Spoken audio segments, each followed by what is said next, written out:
방영된 태종 이방원 14화에서는 진정한 괴물이 되어가는 이방원의 모습을 볼 수 있었는데요. 자신의 군사들을 훈련시키던 중 이성계가 그 모습을 목격하는 장면을 볼 수 있었습니다. 이성계가 방원에게 무슨 군사들이냐 물었고 자신의 사병이라 말한 방원에게 뭐하는 것이냐 묻는 이성계에게 훈련 중이었다 말한 방원이었습니다. 그런 방원에게 이성계는 누굴 해치려고 라고 물었고 아무 말도 하지 않는 방원에게 이성계는 중전이 옳았다며 방원은 위험한 놈이라고 말한 그는 방원을 꿇어앉히라 말한 뒤 칼을 꺼내듭니다. 그런 이성계에게 방원은 절제사의 소임을 다하는 중이었다 말했고 군사들을 관리하고 훈련시키는 것이 절제사의 소임이 아니냐며 자신은 그 책무를 다했을 뿐이라 말합니다. 그런 그에게 칼을 겨누는 이성계에게 이유가 무엇이냐 물으며 자신이 죽어야 하는 이유를 말해달라고 말하는 방원의 모습을 확인할 수 있었습니다. 끊임없이 이유를 알려달라는 방원에게 이성계는 칼을 들어올렸고 이방석과 정도전의 만류로 칼을 거두는 이성계의 모습을 볼 수 있었습니다. 그 이후 방원을 끌고 가 옥에 가두라고 명령을 내리는 이성계였고 조영무가 방원을 끌고 가는 모습을 볼 수 있었습니다. 이후 슬픈 표정으로 방원을 바라보는 이성계의 모습을 볼 수 있었는데요. 아마 이방석과 정도전의 만류가 아니었더라도 이성계는 방원의 목을 배려하지 않았을 것이라 생각됩니다. 그 이후 방원을 끌고 가던 조영무가 자신이 모시고 가겠다며 병사들을 먼저 보냈고 이후 방원에게 무슨 일로 이성계와 방원의 사이가 이렇게 멀어진 것인지 묻는 그였고 방원은 조영무에게 자신이 세자의 자리를 빼앗을지도 몰라 그런 것이라 말해줍니다. 이성계가 방석을 다음 국왕으로 정하셨다 말한 그는 자신은 그것을 받아들일 생각이 없다 말했고 그로 인해 자신이 위험한 인물인 것을 알아본 이성계가 자신과 멀어진 것이라 말했고 오늘 이성계가 자신의 목을 베었어야 한다고 말하며 아무리 핏줄이라도 마땅한 명분이 없었더라도 자신을 베었어야 한다며 그것이 세자를 지키는 길이었다 말했습니다. 이후 조영무는 그런 위험한 각오를 자신에게 털어놓은 이유를 물었고 자신을 시험하는 것이냐 물었습니다. 그런 그에게 방원은 시험하는 게 아니라 자신의 편으로 만들고 싶어서라고 말하며 자신이 무슨 계획을 세우던지 마지막으로 마주칠 사람은 조영무라 말합니다. 그걸 안다면 불온한 생각은 버리라며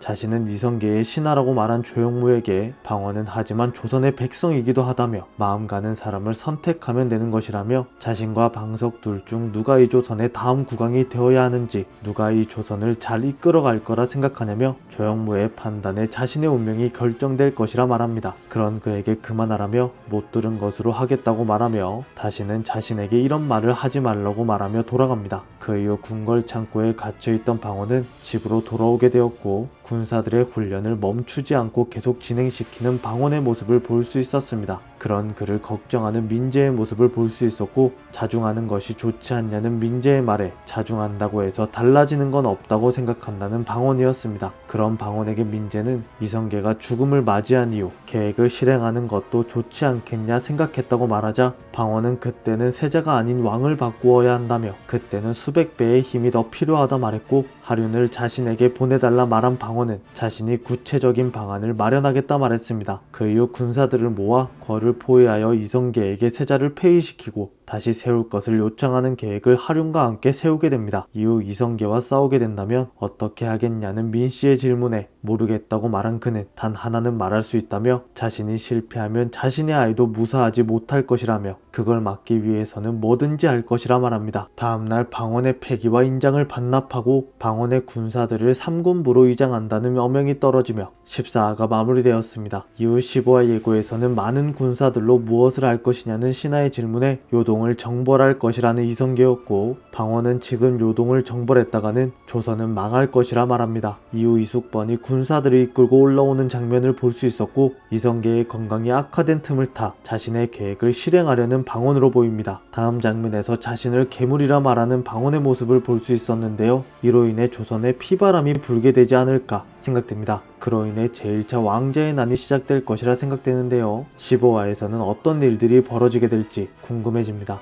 오늘 준비한 영상은 여기까지입니다. 시청해주셔서 감사합니다.